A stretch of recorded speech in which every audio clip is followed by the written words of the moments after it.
Hello मंडळी, स्वागत आहे आपल्या नवीन ब्लॉगमध्ये। आणि आज समोर दिसत आहे हे कांडपा। मी किचन साफ करायला घेतलं होतं, जेवण वगैरे झालं होतं माझं, तर म्हटलं किचन साफ करून घ्यावा। तर हा माझ्या हातातून मसाल्याचा डब्बा सुटला म्हणजे, आणि सगळा माझा मसाला जो होता म्हणजे याच्यामध्ये जेवढे कप्पे आहेत एवढ्या कप्प्यांमध्ये मी वेगवेगळे मसाले भरून ठेवले होते। जिरा, मोहरी, हळदी आणि धना पावडर, गरम मसाला, कांदा मसाला, मिरची, हे सगळं माझं सांडून गेलं। पाहणं किती म्हणजे माझं हे आजचा दिवस किती बेकार आहे माझ्यासाठी, तुम्हाला काय सांगू।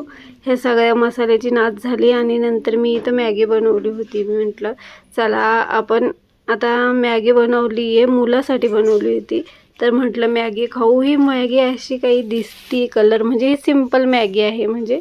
आणि नंतर आम्ही जेवण केलं, तर जेवणामध्ये मी बनवली होती आज खीर, आणि ही चपाती आहे, आणि इकडं बनवली होती भेंडीची भाजी आणि हे पाणी।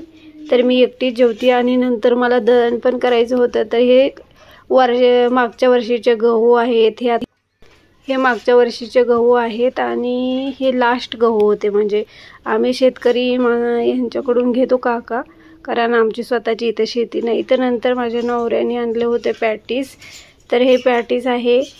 तर आम्ही मस्त एन्जॉय केला असा आजचा आमचा दिवस।